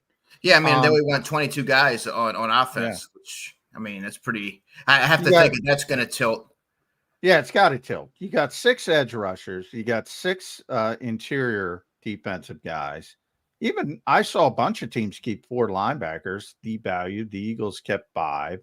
As you mentioned, 11 defensive backs, depending how you want to label them, because Avante can play both. James can play both. Yeah, very Does that? I mean, I've been talking about this for a couple weeks, Andrew, and my thought is, and I probably said it to you at practice. Obviously, the Eagles' offense, the starters, tremendous, top of the league, but there's more depth on the defense than the offense. Agree or disagree? No, I agree wholeheartedly, John. When you look at the offense, there's a big drop off at wide receiver after Jahan Dotson. Who is your veteran that you can rely on? Who can step in and play outside? Aside from Dotson, that's a pretty sizable void out there. And I also would say tight end, which you and I both are of the belief that they're going to address that, whether that be a Donald Parham, whether that be a Jack Stoll, or loading it up on the practice squad. And then the offensive line, we talked about it. I mean, I don't know that Dylan McMahon was ever going to be a viable solution at any point this season to step in at center. But to not have a backup center on the 53 initially, at least, is kind of, confounding. But that there's not a lot of depth there. Yeah. No doubt, Andrew. One of the guys that did make the team, that really wasn't a question, but was Ben Van Sumeren, and you talked about him a lot on Twitter, just that he's impressed you in camp. What have you seen from Ben, and do you think he has a chance to have a real impact in games this year for the Eagles? It's funny, Zander, because guys like Ben Van Sumeren and Patrick Johnson don't really get discussed until days like this. But from what I've seen from Ben Van Sumeren from the spring through the summer, even really last year, you could argue that his start on Christmas Day was the best start by an Eagles linebacker all season. Low bar, I understand that. But you see the instincts, you see the intangibles that he brings. And I thought that he really parlayed that into a successful spring and carried it out throughout the summer. He got some second team work. He got even some sprinkling with the first team, but he's fast. He's athletic. My understanding is the Eagles really like him. Obviously, they kept him on the roster, but he kept getting opportunities, which we could read between the lines about where they think he is in terms of his development. You don't want to part with somebody like that who's 24 years old with all that athleticism, which is why he edged out Oren Burks. And he can run routes too. We learned that. Yeah, he used to be a record-setting wide receiver in high school. And he played running back at college for a little bit. Played running back. He was more of an athlete. When you see those guys, those high-level recruits, and they call them athlete because they haven't decided their position yet, it's kind of like Ben. Tremendous. I wouldn't be surprised, John, if later in the season he's factoring in defensively. I've said that, man, and people I really do. I'm like, if I've said this pretty consistently, if you want to default to Devin White and Zach Bond, I don't think you're going to get that much better play with that duo than, say, Ben Van Sumeren and Jeremiah Trotter Jr. You are, especially early, but if those guys were forced to play, I don't think the difference is that great. I really don't. No, especially if you know they're going to be a piece of the future, and someone like a Zach Bond or a Devin White, by all accounts, will not be. I think Ben has shown you that he gets better with reps. Jeremiah Trotter, as a rookie, certainly will get better with reps. Nakobe Dean, the same thing. He hasn't played a ton of football. Those are guys who, for all intents and purposes, are going to be here for the foreseeable future, so why not get them opportunities? And by the way, I do think that Trotter Jr., Nakobe, and Ben all offer varying degrees of intrigue. Yeah. Well, I think Nakobe's the best linebacker on the team. I stand by it. I think ultimately that will play out this season. I think people will get to see that. But you do have to worry about the durability and the health and all that kind of things with Nakobe Dean. But I think he's ready to take a big step forward. Cornerback, Josh Jobe versus Eli Ricks. Maybe it shouldn't have been a surprise. They've done it 2 years now. Look, if it comes down to special teams or coverage ability, how he's going to keep the coverage guy. And I guess I can't blame him, because if you're going to claim somebody on waivers, you might claim somebody who's got upside as a coverage player at cornerback, but, if it's just a special teams guy, you're probably not going to claim him. I'm sure if Michael Clay had to bang the table for one player, it would have been Josh Jobe. That's the first player he mentions all the time. He's given me some great answers on what Jobe brings to the unit. But it had come to the point, John, this summer where Jobe had become virtually unplayable at corner. You heard Vic, when I asked him about Eli and Josh, said they've both done some good things, but they have to cut back on Josh's PI penalties. He's getting a little too grabby out there. We have to rectify that. And you see that manifest in the games. He sort of fell out of favor late last season. I got to know Josh because he lockered next to Eli. So we did the rookie diary. We would all have conversations. So I was really high on both players. But when it comes down to it, you're going to lean towards the 22-year-old cover corner who's more likely to get claimed via waivers than you are the special teams standout. Yeah. And difficult. That's a difficult one. Another difficult one. And this is the thing. I think when you talk about getting guys back to the practice squad, and I've said it in this show, I say it a bunch, it's a two-way street. Sometimes guys might be unhappy that you pass them over for the 53. Julian Okwara was already out in Arizona visiting with the Cardinals. So he's obviously looking at his options. And when we talk about center, you got a bunch of guys who can play center. Dylan McMahon, most obviously, he'll be back, but I'm not sure, as you mentioned, he's going to be ready to help this year. And then you got the veteran guys, Nick Gates and Brett Toth, who did it. Brett Toth did it during training camp. He was the backup center most of the time. Mm-hmm. They jerked him around a little bit. Maybe Brett starts thinking about life after Jeff Stoutland. That two-way street is a real thing, isn't it? Sure it is, but there have to be other suitors. If not, you can always go back to which is Jeff Stoutland and the Eagles organization on the practice squad. But I have to think if you're him at this point in your career, you're going to want to look elsewhere. Maybe the same would apply for someone like a Teron Jackson, who has been on and off the practice squad. He's been on the 53. He's now waived again. You might want to pursue other opportunities and find your way. You might find a more desirable destination elsewhere, but they do have to address that backup center spot. I think Nick Gates is an interesting player who you mentioned, John, because they signed him late in camp. So it would suggest that there weren't a lot of folks vying for his services. So you might be able to get him back on the practice squad. Maybe someone else shakes free through waivers that you like a little bit more, and you can kind of, address it that way.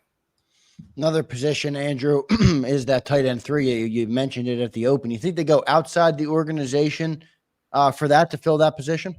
I do. And one thing I mentioned about even a week ago is to keep an eye on Jack Stoll if he were to be on the outs with the Giants, right, because of the familiarity, because of his blocking prowess, for everything that EJ Jenkins did this summer. And believe me, he did some really good things, Zander.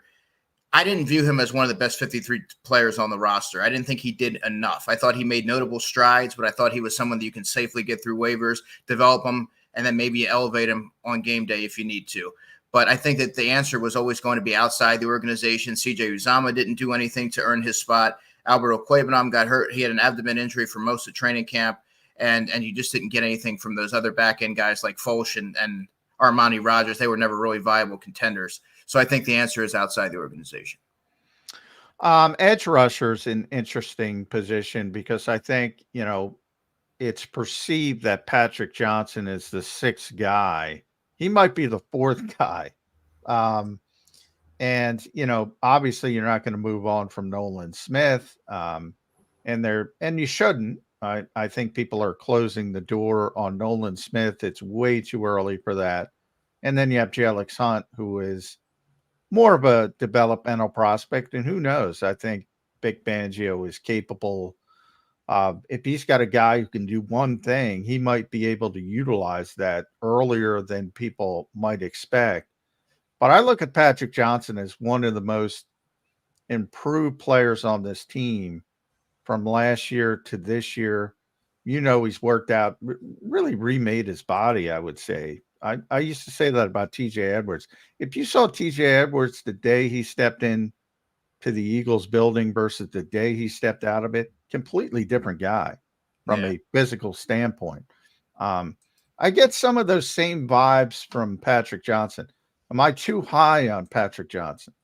No, I don't think so, John, because you and I both know that the Eagles really like him. He factored, even as a rookie, a little bit on defense. And to make a team 4 years in a row as a 7th-round pick, I think that speaks volumes as to, because every year you're facing the same, you're under the same scrutiny every year. And I think for him to be able to overcome that and this time redefine his body or reimagine it, refine his pass rush with Pete Jenkins, former Eagles defensive line coach, in the offseason. He came back stronger. He added 10 pounds of lean muscle, and you see it manifest on the field. I thought he He was stout at the point of attack. I thought he was powerful off the edge.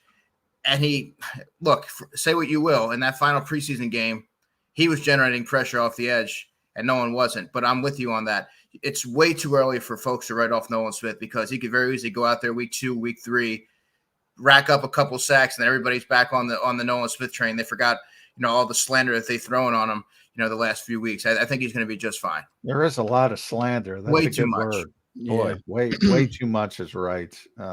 It's really irresponsible to bash a guy before they've ever played a regular season game this year. You don't know how he's going to be utilized. Context is so important when you're assessing a young player. So I just think it's malpractice to really judge a player this early.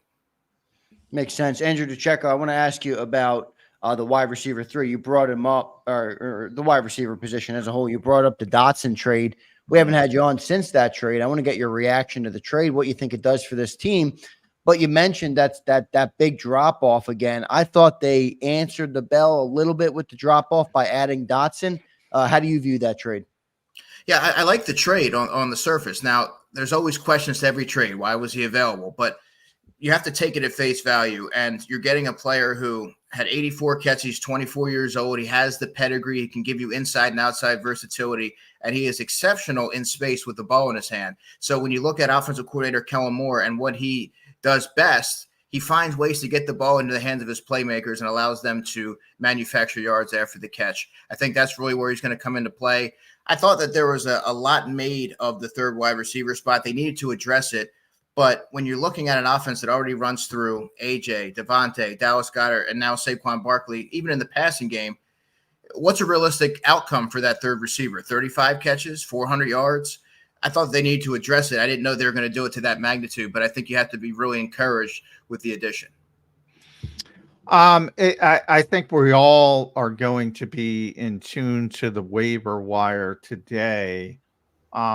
If the Eagles do claim somebody, or if they sign a veteran that got knocked off somewhere else, we've talked about Parham, for instance, as a potential tight end 3 with his history with Kellen Moore's recent history. Who's your first guy off? Who's 53rd? If you have to make a decision. I was already talking about this last night. Player number 53 for me would be Eli Ricks. Eli's a good one.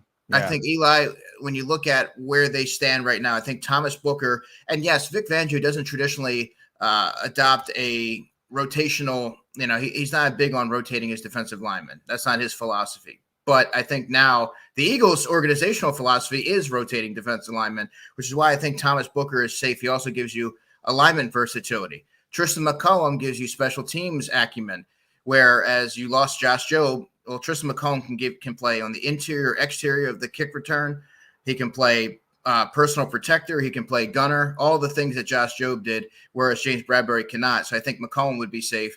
Eli Ricks as that 6th corner where you're pretty heavy in that area already. He doesn't give you a ton on special teams. He could also be a trade candidate perhaps. Yeah, I like it. Makes sense because, Eli's the one guy where you would have to envision like a lot of things would have to happen for him to get on the field. Like a lot of things, injuries. They have so much depth at outside corner. He's not a great special teams player. He might be number 53. Now I'm going to go to the waiver wire players from the Eagles. Not the veterans, so just the waiver wire guys. And we'll eliminate the guys who were hurt. So Jacob Harris was waived injured. You reported broke bones in his face, by the way. In addition to the concussion, all the best to him. All the best to him. That was a tremendous hit. And that was the opening kickoff against Minnesota, if you want to see it. And it was such a hit. He injured himself.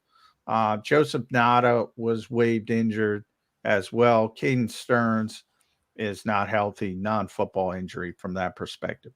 But then you got a bunch of guys from, we'll do it alphabetically, Gottlieb Aize, all the way down to, I guess, Austin Watkins.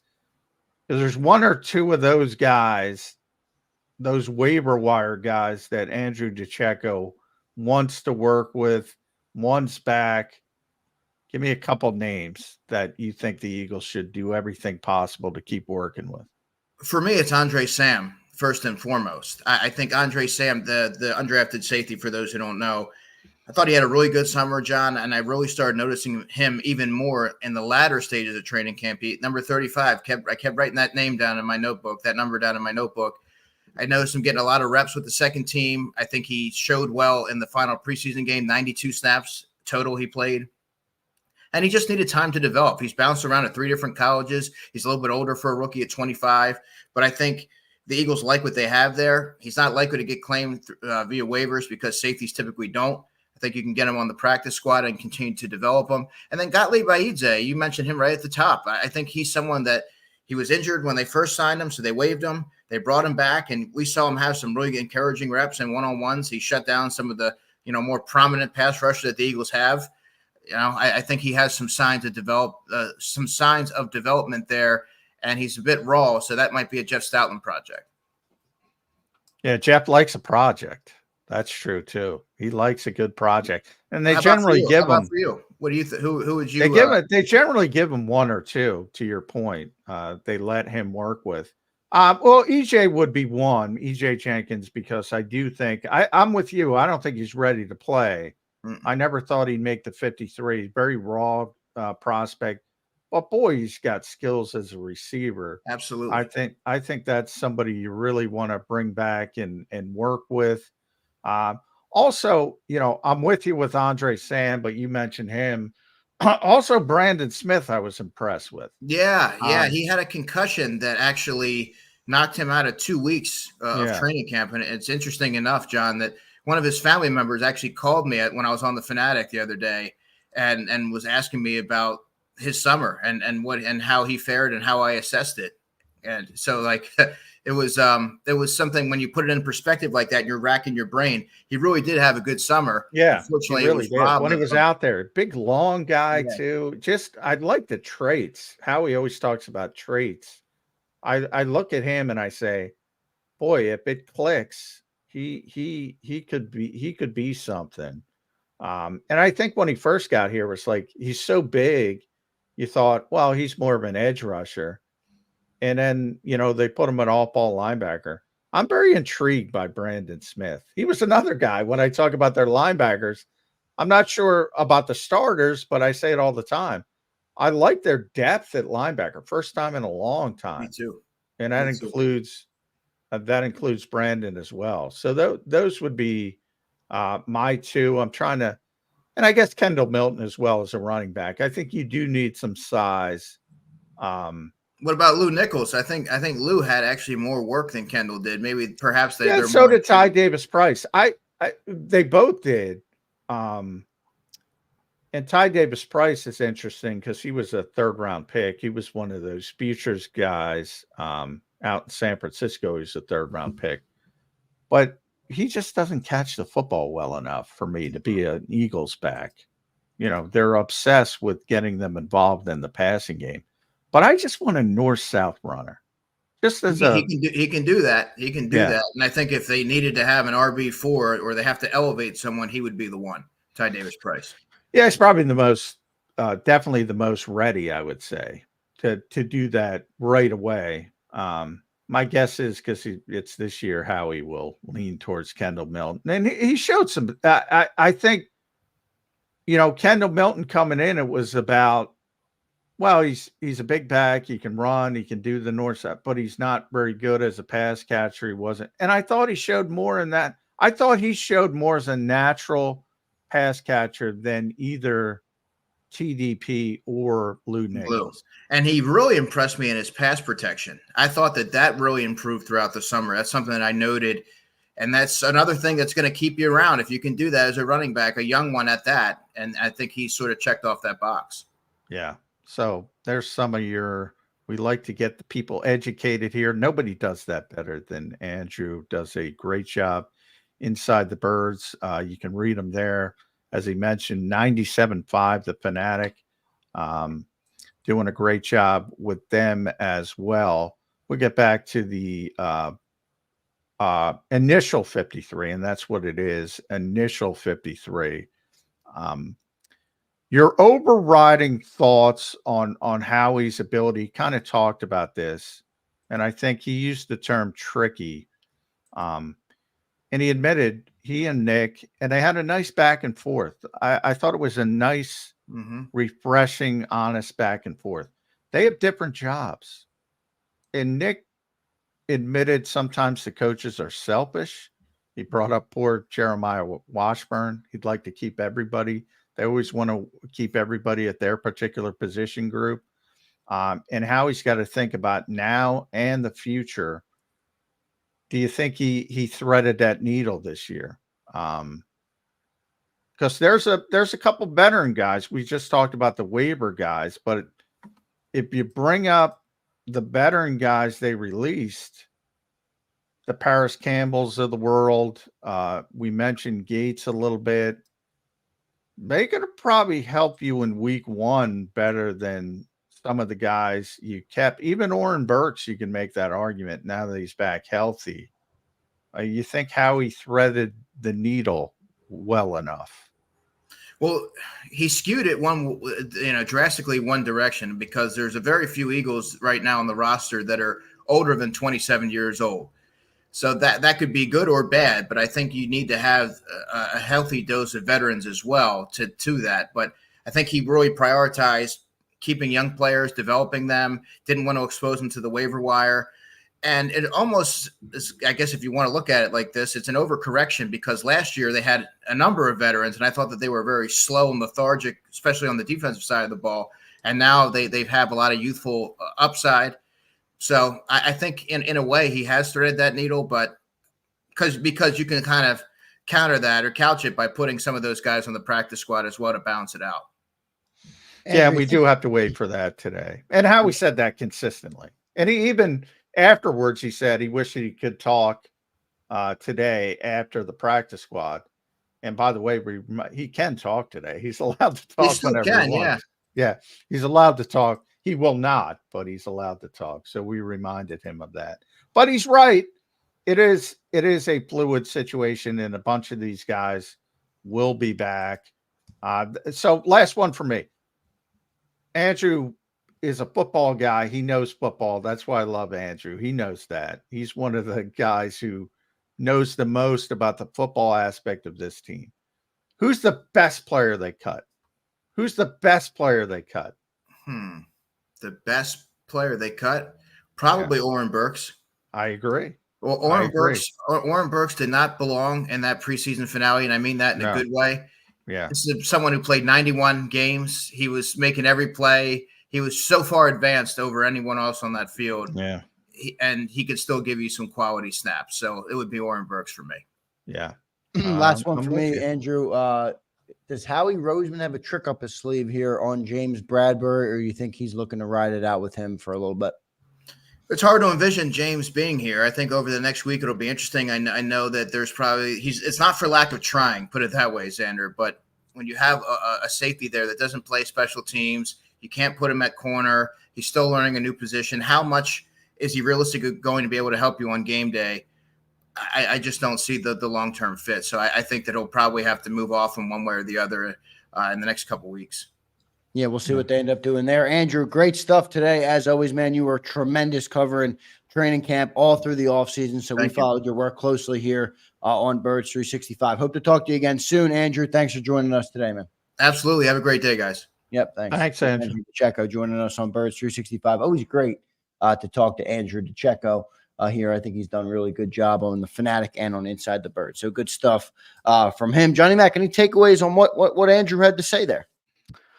Yeah, he's right about Oren Burks. He didn't belong on the field in that Vikings game. And that's probably the best player the Eagles had to cut. And, you know, he'd probably be here if he didn't have that knee injury at the start of camp. He missed so much time. I think if he were healthy, he'd probably still be here. And the butterfly effect of that would probably be Ben Sumrin wouldn't be here. So, and I don't think that would be a good thing. So I that's my overriding thought about the Eagles cut down to 53. Not really a lot of stuff to worry about. Sometimes there's one player like, boy, I wish they could have kept him. I don't see that player. And Oren would be the closest, and I don't think anybody's losing sleep over that. Yeah, good stuff there. John, I got a good question. Well, first, we have a super chat, so I'll get to that. But I do want to bring this up because I think this is a good question. Sometimes we do these shows every day and we forget that not everybody has time or is as knowledgeable. Philly Fan Max, thanks for the question, man. We appreciate it. In an effort to educate John, Philly Fan says, what is the difference between waiving and releasing players? Can you break that down, Johnny Mac? Yeah, it's just the difference between being bested, a bested veteran, and not being bested, which is 4 years in the NFL. So if you're bested, you're released. You don't have to go through waivers. You're essentially a free agent. You can negotiate, have your agent negotiate with anybody. You can sign at any time. You're completely free. If you're waived, you have to go through waivers. All 32 teams get a shot at claiming you. 31, obviously, if you're released by a certain team, they don't count. So the 31 other teams can claim you, and then it goes by order of waiver claims. So right now it's still based on last year's records. So Carolina has the first waiver claim, and it goes down all the way down to the Kansas City Chiefs at 32. And if Carolina claims anybody, they're getting them. That's how it works. And there's a lot of times the players get claimed by multiple teams, and it's always the one with the higher waiver priority that is awarded the player. So the Eagles are down that list as well as a playoff team. A lot of bad teams get a chance at players before, but that's the difference between waivers and guys who are released. Bested veterans are released. Younger players have to go through waivers.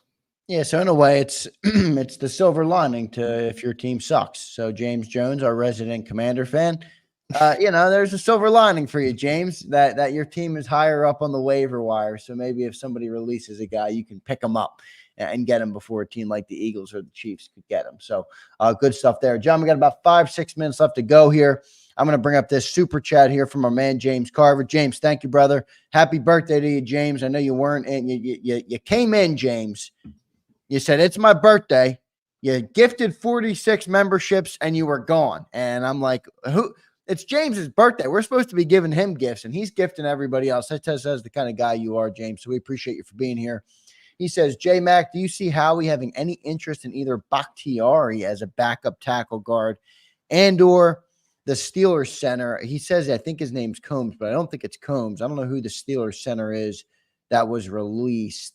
But anyway, any interest, do you think, John, for a guy like that on the backup on the offensive line? Not Bakhtiari. I mean, Bakhtiari's too old, right? Yeah.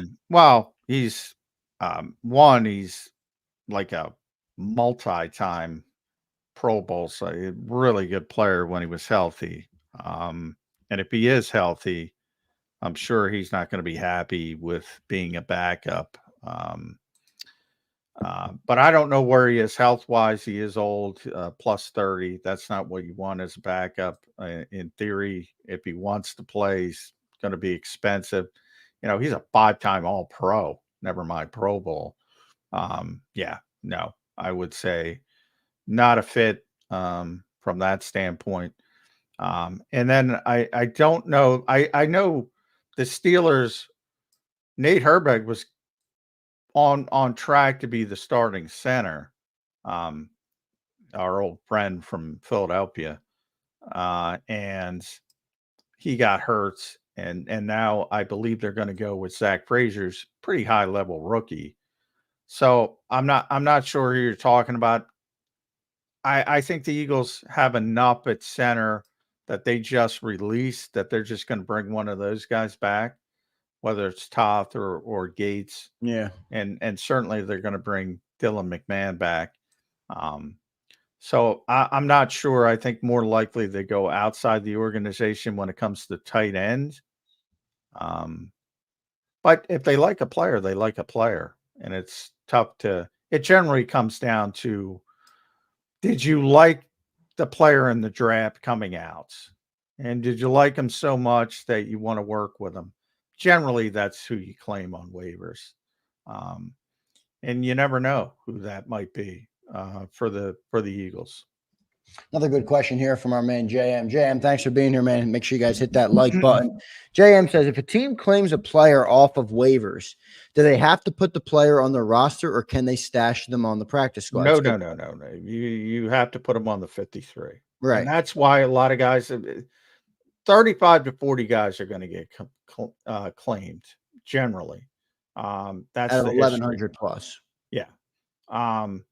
You cannot claim somebody to put them on your practice squad. They have to go on the 53, and that's why it's a little bit overblown by fans most years, because not a lot of teams have a lot of spots on their 53. Yeah, most teams are struggling to get down to 53. They're not going to. Yeah. Well, I wouldn't say that. There's a lot of bad teams. You'll see one or two who pick up 4 or 5 of that 35 or 40, and that tells you they're a bad football team because they have nobody they want to work with. That is a bad sign. If you pick up a bunch of people on waivers, that is a very bad sign that you have a weak roster. If you pick 1 or 2, that could be just, GMs want to do something. A lot of times they want to say, look at me, I'm doing something. It comes down to that. In the case of the Eagles, Parham's vested. He's got to be vested by this point. He came in 2019, so he doesn't even have to go through waivers. Jack Stoll would have to go through waivers. But if they're going to claim somebody or sign somebody, it's probably going to be a tight end for the 53.